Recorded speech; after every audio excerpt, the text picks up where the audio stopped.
आज़ाद हिंद क्रांति मोर्चा के सभी बंधुओं व बच्चों, आज का दिन भारत के इतिहास में बहुत महत्व रखता है। जैसा आप सभी को मालूम है, घूमने को बोल कोई साइड है क्या ना? इस दिन के इंतज़ार के लिए इस देश के लाखों विभूतियों ने, हमारे वीर जवानों ने अपना सर्वोच्च बलिदान दिया, तब जाकर 200 सालों की पैरों में पड़ी हुई गुलामी की बेड़ियों को 1947 में उखाड़ फेंकने का वो अवसर आया। और इसी अवसर के याद में हम प्रतिदिन 15 अगस्त 1947 के उस दिन को याद करते हैं, जब स्वतंत्र भारत का यह तिरंगा लाल किला पर हमारे माननीय प्रधानमंत्री जी के द्वारा पहली बार लहराया गया था। मैं 75वें इस स्वतंत्रता दिवस पर आप सभी को बहुत बहुत मुबारकबाद देता हूं, शुभकामनाएं देता हूं। साथियों, आज का जो दिन है, इसका जो महत्व है वो तो यही है कि आज के दिन हमें स्वतंत्रता प्राप्त हुई है, लेकिन इसके जो मनाने का उद्देश्य है वो उससे कहीं ज़्यादा इम्पोर्टेंट है।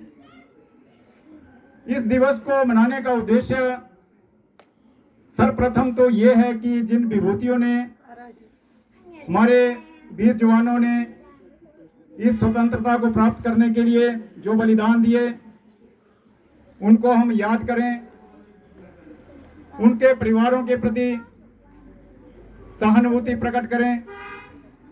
वो आने वाली जो हमारी पीढ़ियां हैं उनको इन गाथाओं से परिचित कराएं, ताकि जो आज़ादी हमें मिली है इतने सालों के बाद, इतने सेक्रीफाइस करने के बाद, उस आज़ादी को हमारे ये आने वाली पीढ़ी जो है वो संभाल कर रखें। आज़ादी के बाद इस देश के ऊपर एक बहुत बड़ा दायित्व आ गया था। तत्कालीन जितने भी हमारे महानुभाव नेतागण थे, उच्च पदों पर बैठे हुए जो वीर थे, उनके सामने सबसे पहले यह समस्या थी कि इस देश को संगठित कैसे किया जाए, क्योंकि स्वतंत्रता संग्राम की जो नींव रखी गई थी वो सत्य व अहिंसा के ऊपर रखी गई थी। और क्विट इंडिया मूवमेंट के बाद से इस मूवमेंट को बहुत तीव्रता से आगे बढ़ाया, लेकिन जब अंग्रेजों के जो अत्याचार थे वो बढ़ते गए और सत्य अहिंसा से लगा कि काम चलने वाला नहीं है, तो उन्हीं वीर जवानों में से एक ऐसा ग्रुप निकला जिसे हम गर्म दल के रूप में जानते हैं, और उसका प्रतिनिधित्व किया माननीय सुभाष चंद्र बोस जी ने। उन्होंने आज़ाद हिंद फौज का गठन किया। भारतवर्ष क्योंकि उस टाइम अंग्रेजों की बेड़ियों में जकड़ा था, जब अंग्रेजों को लगा कि यह व्यक्ति जो है हमें अवश्य यहाँ से निकाल पाएगा, तो उन्होंने उनको अपनी बेड़ियों में जकड़ने का कोशिश किया। जिसका उन्हें मालूम पड़ा, वो यहाँ से वो अंडरग्राउंड होकर बर्मा के इलाके में चले गए। बाहर के कुछ देशों में रहकर उन्होंने आज़ाद हिंद फौज को सुदृढ़ किया और इस स्वतंत्रता संग्राम को आगे बढ़ाते हुए अंग्रेजों को उनकी जो बेड़ियां थी उनसे भारतवर्ष को मुक्त कराया। इस गर्म दल के अलावा एक दल ऐसा था जो नरम दल था, जिसके जो कर्णधार थे वो हमारे राष्ट्रीय पिता महात्मा गांधी जी थे। और उनका जो विश्व को आज के दिन में संदेश दिया, जो आज तक पूरे विश्व में माना जाता है, वो है सत्य पर चलना और अहिंसा के बराबर कोई दूसरी शक्ति इस पृथ्वी पर नहीं है। और इन दोनों दलों के संयुक्त प्रयासों से यह स्वतंत्रता हमें प्राप्त हुई है, जिसकी वजह से आज हम इस स्वतंत्र हवा में सांस ले पा रहे हैं। क्योंकि बहुत कम लोग यहाँ ऐसे विद्यमान रह गए हैं जिन्होंने वो समय देखा है। इसलिए जो आज की पीढ़ी है वो कई बार हमारे स्वतंत्रता के इन प्रयासों के बारे में जानकारी नहीं रखती है, और उनको इससे अवगत कराने के लिए ही आज का ये दिन मनाया जाता है, ताकि उन्हें याद रहे कि ये स्वतंत्रता लेने के लिए हमने कितनी कुर्बानियाँ की है और उनको किस तरीके से ये स्वतंत्रता जो है आगे बना कर रखनी है।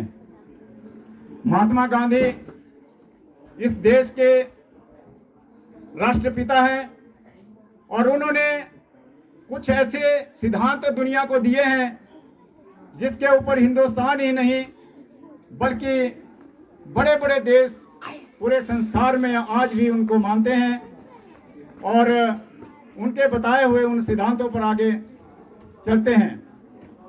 मैं कुछ चीज़ों का जिक्र करना चाहूँगा जिसके आधार पर मैं आज की स्थिति को भी आपके सामने रखना चाहूँगा कि उन्होंने मुख्यतः क्या बताया था और आज हम क्या उन सिद्धांतों पर चल रहे हैं। अगर नहीं चल रहे हैं तो उसके कारण क्या हैं और उसमें कैसे सुधार लाया जा सकता है। साथियों, हमारे राष्ट्रपिता महात्मा गांधी जी ने 7 पापों का जिक्र किया है अपनी फिलॉसफी में। उन्होंने कहा था कि इस पृथ्वी पर 7 ऐसे कुकर्म हैं, ऐसे पाप हैं जो अगर वैसा करते हैं कोई तो उसको कभी भी सही नहीं ठहराया जा सकता। उसमें से पहला पाप उन्होंने जो बताया है वो है बिना मेहनत किए हुए धन को अर्जित करना। इसके ऊपर थोड़ा सोचने का विषय है। कोई भी धन अगर आपके घर में बिना आपकी मेहनत की कमाई के आता है तो आपने अपने दिमाग में ये बैठा देना कि ये उस घर को नरक बनाने का पहला कदम होगा। इसलिए उन्होंने कहा था कि जो व्यक्ति बिना मेहनत किए हुए अपने लिए धन संचित करता है यह पाप माना गया है। और आज आप देख रहे हैं भ्रष्टाचार का बोलबाला हमारे चारों तरफ फैला हुआ है। हमारे पटवार खाने से लेकर हमारी संसद तक आप देख लीजिए। 1947 के बाद कितने बड़े बड़े स्कैंडल इस देश में उभर कर आए हैं जो आप लोगों के सामने आ चुके हैं। इसके ऊपर हमें विचार करना होगा कि क्या इस प्रकार का धन आपको संतोष दे पाएगा या ये आपके बर्बादी का कारण बनेगा। जब हमारे राष्ट्रीय पिता हमें यह उपदेश देकर गए हैं कि अपने घर में कभी भी बेईमानी की कमाई न आने दें, तो मैं नहीं समझता कि किसी भी व्यक्ति को कोई ऐसा कृत्य करना चाहिए जिससे कि दूसरों का हक छीनकर आप अपने घर को आबाद करें। दूसरा पाप उन्होंने जो बताया था वो ये बताया है कि आत्मा की संतुष्टि के बिना आनंद की प्राप्ति अगर होती है तो इसको भी उन्होंने पाप की संज्ञा दी है। उनका कहना ये था कि आपकी आत्मा से आपका आनंद निकलना चाहिए। अगर आपकी आत्मा कुंठित है और आप अपने जुबान से अपना आनंद प्रकट करते हैं तो उसको भी उन्होंने एक पाप की कैटेगरी में रखा है। तीसरा जो पाप उन्होंने बताया है वो है कि चरित्र के बिना ज्ञान। यदि किसी व्यक्ति को ज्ञान प्राप्त हो जाता है और उसका चरित्र जो है वो सही नहीं है तो वो ज्ञान जो है समाज के लिए, देश के लिए बहुत घातक होता है। आप लोग देख रहे हैं आज की तारीख में जितने भी ये जो टेररिस्ट हैं जो इस देश के लिए सबसे बड़ी चुनौती बने हैं, इनके पास बेढांसा जो है ज्ञान प्राप्त है। ये अच्छे अच्छे पढ़े लिखे नौजवान हैं और अच्छी एजुकेशन इन्होंने ले रखी है, लेकिन क्योंकि इन्होंने सही शिक्षा नहीं प्राप्त की है, संस्कार इनको सही नहीं मिले हैं, जिसकी वजह से इनका ज्ञान जो है वो भटक चुका है और वे समाज के लिए, देश के लिए, पूरे संसार के लिए खतरा बन चुके हैं। इसलिए ये बिल्कुल सही है कि बिना चरित्र के ज्ञान जो है वो पाप है। चौथा पाप महात्मा गांधी जी ने कहा था, नैतिकता के बिना व्यवसाय। जो आप काम करते हैं, सुबह से लेकर शाम तक जो आप काम करते हैं, अगर उसमें नैतिकता नहीं है, मॉरलिटी उसमें नहीं है, अगर उसमें आपकी नीयत और नीति साफ नहीं है, तो उसको भी हमारे राष्ट्रपिता महात्मा गांधी जी ने पाप माना है। अब यहाँ एक सोचने का विषय है, जो हमारे सरकारी तंत्र में, हमारे जो प्रजातंत्र में हमारे प्रतिनिधि पंचायत से लेकर पार्लियामेंट तक, जिनको हम यहाँ से चुनाव करके अपना मत देकर पहुँचाते हैं, क्या वे इस नैतिकता के ऊपर चल पाते हैं, कितना अच्छा उतरते हैं, ये हम लोगों को देखना है। हमें ऐसे लोगों को आगे लाना चाहिए जिनके कैरेक्टर मॉरल हो, जिनके चरित्र जो है साफ हो, जिनका धन अर्जित करना जो है उनका उद्देश्य ना हो, समाज की सेवा करना उनका उद्देश्य हो। ऐसे ही लोगों को आप आगे लाइए। लेकिन एक बात मैं यहाँ जरूर कहना चाहता हूँ कि इस प्रकार के लोग जो है वो आज के इस राजनीतिक गंध में आना नहीं चाहते हैं। ये सत्य है। जो अच्छे अच्छे लोग हैं वो इस राजनीति से बाहर रहना चाहते हैं। उसका कारण है कि राजनीति में इतना गंध पहुंच चुका है इस वक्त कि अच्छे लोगों के लिए कोई स्थान वहां नहीं रह गया है। इसलिए ये सर्वप्रथम हमारे प्रजातंत्र की पहली सीढ़ी है। ये जो पंचायत है जिसके प्रांगण में हम आज खड़े हैं, यहाँ पर हमें ये संकल्प करना चाहिए कि जब कभी भी हम किसी जनता के प्रतिनिधि को चुनने लगे तो वहाँ पर उनका ये इस प्रकार के जो उनके विशेषण हैं, उनके विशेषताएं हैं, उनका ध्यान रखें ताकि हम उसके अनुरूप उनको सत्ता दें, ताकि वो आगे जाकर उस सत्ता के नशे में कहीं आपका शोषण न करें। पांचवा जो पाप बताया गया है वो है मानवता रहित विज्ञान। ऐसा साइंस जिसमें ह्यूमैनिटी नहीं है, वो साइंस जो है मानवता के लिए घातक है, उसको पाप माना गया है। आप देख रहे हैं आज के जो साइंस की जो प्रगति है उसमें ऐसे ऐसे हथियार पैदा हो चुके हैं, किए जा चुके हैं कि किसी भी वक्त मानवता को एक क्षण में खत्म किया जा सकता है। तो महात्मा गांधी जी ने कहा था कि अगर किसी विज्ञान में मानवता नहीं है तो वह विज्ञान भी पाप है। विज्ञान हो, उसकी प्रगति हो, लेकिन मानवता की भलाई के लिए उसका सदुपयोग हो, तभी इसको सही माना जा सकता है, अन्यथा ये भी पाप की कैटेगरी में आता है। छठा जो है वो पाप बताया गया है कि बलिदान के बिना धर्म।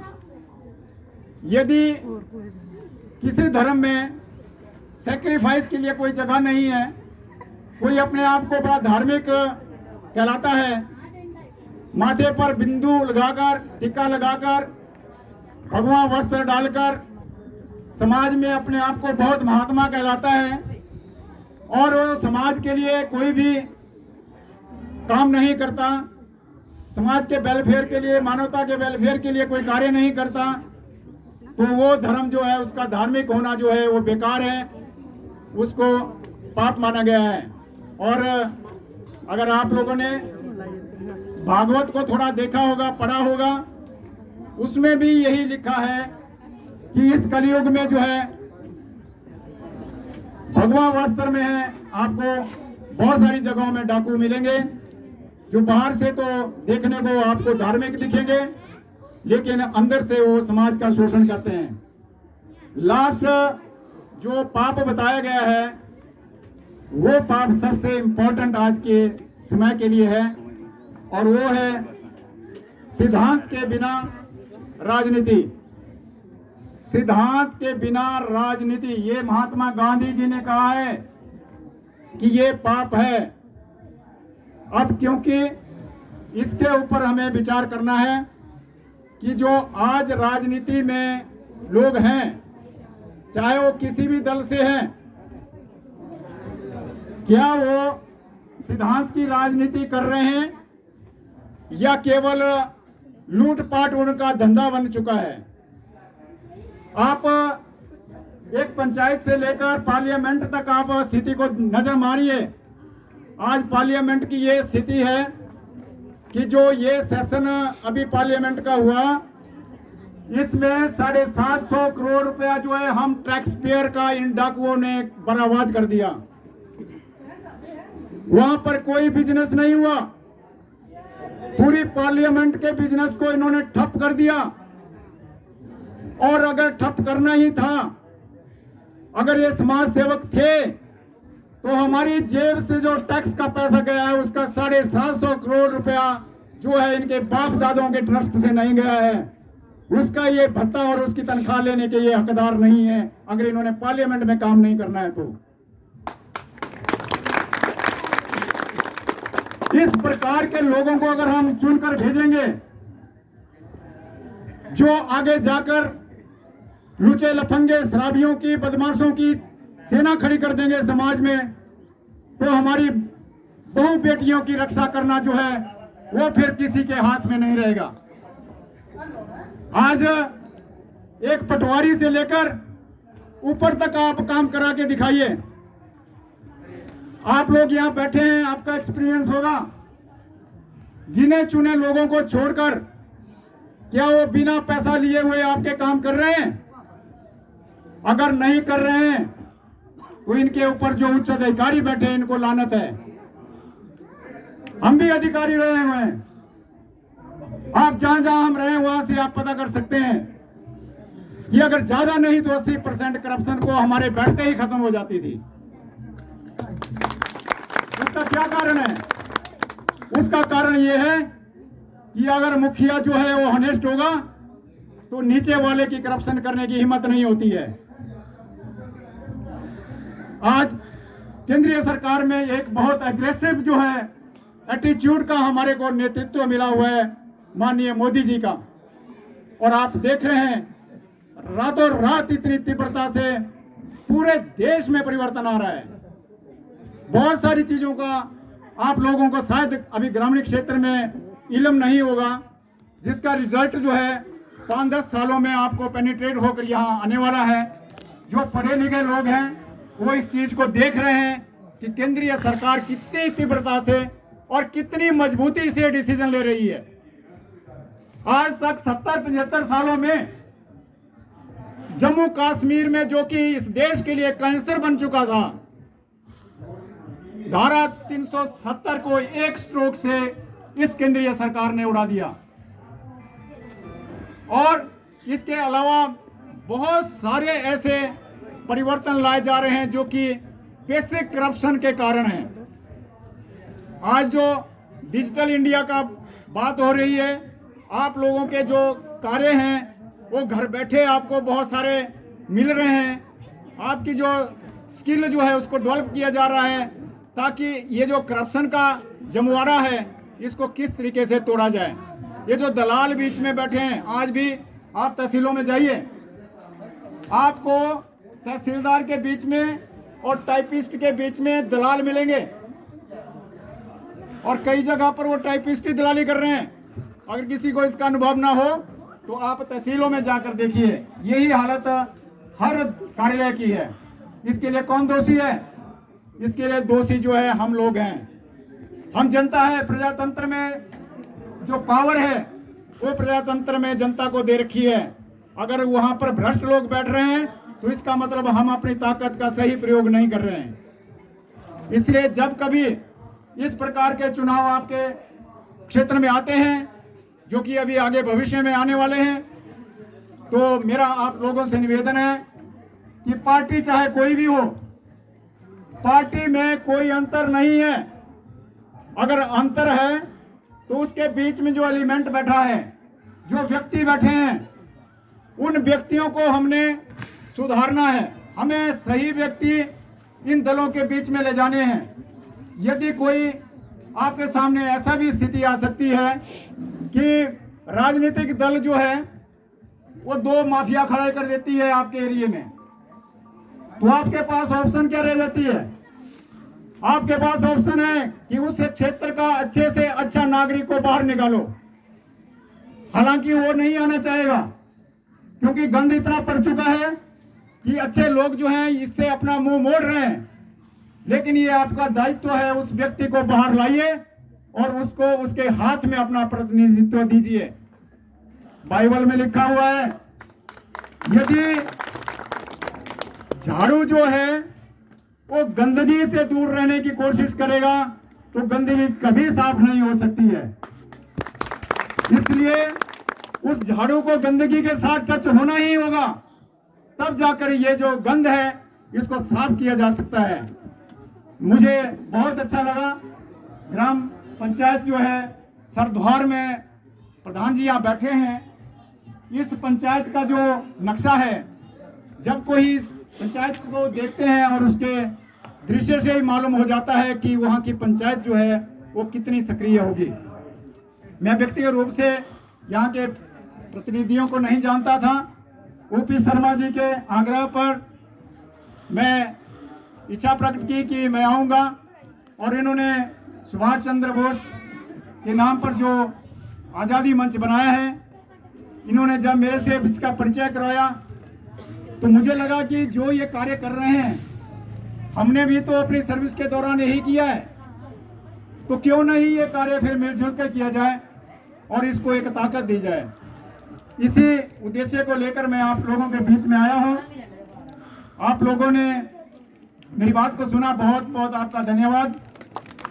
इतनी बात मैं जरूर कहना चाहूँगा कि सरकार के झोली में इस वक्त बहुत सारी योजनाएं हमारे ग्रामीण क्षेत्रों के लिए बनी है, विभिन्न लोगों के लिए बनी है, महिलाओं के लिए बनी है, बच्चियों के लिए बनी है, हमारे युवाओं के लिए बनी है, हमारे बुजुर्गों के लिए बनी है, एक्स सर्विसमैन के लिए बनी है।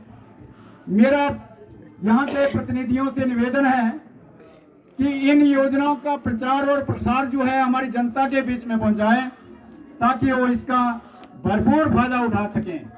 हम ये देख रहे हैं गांव-गांव में जाकर, रिटायरमेंट के बाद 9 साल मुझे हो गए लोगों को जागृत करते हुए, उनको लीगल कंसल्टेशन देते हुए, लेकिन अभी भी हम देख रहे हैं ग्रामीण के क्षेत्रों में लोगों को जानकारी नहीं है। मैं एक उदाहरण के साथ आपको बता देना चाहता हूं कि हम अपने ग्रामीण क्षेत्रों में किस तरीके से अपनी इकोनॉमी को, अपने समाज को उठाना चाहते हैं। मैं एक एग्जाम्पल रखने के बाद अपनी वाणी को विराम दूंगा, ताकि आप जो है, जो सरकार के द्वारा बनाई हुई योजना है, इनके बहुत सारे पंपलेट इस वक्त निकल चुके हैं, आप कहीं से ले सकते हैं। इस प्रकार के इसमें सैकड़ों जो योजना है सरकार की, ये इसमें प्रिंटेड हैं, इनका आप फायदा उठा सकते हैं और इन कार्यालयों में जाकर जानकारी ले सकते हैं। ये एक एग्जाम्पल मैं आपको देना चाहता हूँ। हमारे यहाँ एक मुख्यमंत्री स्वावलंबन योजना है, हिमाचल प्रदेश में है। इसी प्रकार की योजनाएं जो है केंद्रीय सरकार में ने भी चली हुई है। इस योजना में आप लोगों को 50% तक को है वो अनुदान है सरकार का। और आप काम क्या क्या कर सकते हैं वो एक एग्जांपल मैं देना चाहता हूं बिलासपुर जिले का। बिलासपुर जिला में ऐसा ही ग्रामीण क्षेत्र था और वहां पर कुछ प्रबुद्ध व्यक्ति ओपी शर्मा जैसे इनके दिमाग में एक बात आई कि क्यों ना हम अपने स्थानीय तौर पर सरकार की मदद लेकर इन लोगों की आर्थिकी को बढ़ाएं ताकि हमारा ग्रामीण विकास भी हो और समाज में जो हमारे युवा हैं वो नशावृत्ति में जा रहे हैं उनको भी काम मिले, हमारी महिलाओं के हाथ में भी काम आए और वो घर बैठकर पैसा कमा सके। उन्होंने 5-8 बंदों ने इकट्ठे होकर एक सोसाइटी बनाया, एक कोऑपरेटिव सोसाइटी का गठन किया और उन्होंने कहा कि हम इस सोसाइटी के माध्यम से लोगों से दूध लेंगे और उस दूध को एक प्लांट लगाकर उसकी प्रोसेसिंग करके उसका प्रोडक्ट और दूध जो है आगे सप्लाई करेंगे। इसको अमल में लाने के लिए उन्होंने बिलासपुर जो डीसी ऑफिस है, हमारे परियोजना अधिकारी हैं, उनकी मदद ली और उन्होंने इसका गठन किया इस कमेटी का और उन्होंने एक छोटी सी सोसाइटी नमहोल में चलाई। जो लोग आप शिमला जाते हो मेरा आपसे अनुरोध है कि नमहोल में 2 मिनट के लिए वहाँ अवश्य रुकें। वो सोसाइटी आज करोड़ों का कारोबार कर रही है। उस सोसाइटी के पास 550 से ज़्यादा परिवार आज आर्थिक तौर पर अपलिफ्ट हो चुके हैं। लाखों रुपए का अनुदान वो हर साल उन परिवारों में बांट रहे हैं और वहाँ पर जो उनको सुविधाएं हैं वो सारी की सारी सुविधाएं उसी सोसाइटी से उपलब्ध हो रही है। अच्छी गाय लाना, उनको फीड कैसे मिलेगा उसका स्टोर उन्होंने खुद बनाया है। उनको वेटनरी की सुविधा उपलब्ध कराना, उसके लिए उनके पास अपना स्टोर है, अपनी मशीनें लगाई हैं। उनको वहाँ पर ट्रेनिंग देना युवाओं को, ये भी उन्होंने खुद शुरू किया है। और जब ये कारोबार इतना बढ़ गया कि हिमाचल में आप देख रहे होंगे कामधेनु दूध के नाम पर, ब्यास कामधेनु दूध के नाम पर आपको दूध मिल रहा है, ये उसी का प्रोडक्ट है। क्योंकि मैंने बिलासपुर में बहुत सर्विस की है, 3 टेन्योर मेरे वहाँ रहे हैं, मेरा इन लोगों के साथ बहुत संपर्क रहा है, तो मैंने भी इनको प्रोत्साहित किया कि आप ये प्रोडक्ट अवश्य तैयार कीजिए लेकिन इसकी क्वालिटी के साथ कभी कंप्रोमाइज मत करना, क्योंकि आप समाज सेवा के लिए निकले हैं और दूध के ऊपर जो है समाज की जो सेहत है, बच्चों की सेहत है, महिलाओं की सेहत है, ये दूध के साथ डायरेक्टली इन्वॉल्व है। इसलिए मैंने उनसे अनुरोध किया था कि क्वालिटी के साथ आप कभी कंप्रोमाइज ना करना, चाहे आपका प्रॉफिट इसमें कम ही रहे। और उन्होंने इसके ऊपर अमल किया है, आप हैरान हो जाएंगे। आज की डेट में उसी सोसाइटी ने एक अलग कंपनी बना के, अपनी सिस्टर कंपनी बना के, गौकर्ण कंपनी बना के सुबाथू से 10 किलोमीटर पीछे वहाँ पर एक बहुत बड़ा चिलिंग प्लांट और लगा दिया, जो कि सोलन और चंडीगढ़ को इस वक्त दूध की सप्लाई कर रहा है। आने वाले समय में, क्योंकि इस वक्त मैं भी उनको सेवाएं उपलब्ध करवा रहा हूं, मैंने भी अपना 3 लाख रुपया उनको कंट्रीब्यूशन दिया है कि आप इस काम को आगे बढ़ाइए। और मैं चाहता हूं कि इस क्षेत्र में भी एक ये क्षेत्र जो कि इंटीरियर है और दूसरा हमारे ध्यान में गोहर और जंजली वगैरह का क्षेत्र भी है। इस प्रकार के क्षेत्र जहां पर इंटीरियर हैं, लोग अपने जो पशु हैं उस पशुधन को पाल सकते हैं, वहाँ पर घास उपलब्ध है और सुविधाएं उपलब्ध है। वहाँ पर इस प्रकार के प्लांट जो है हम हर डिस्ट्रिक्ट में एक प्लांट लगवाएं इस कंपनी के माध्यम से, ये मेरा सपना है।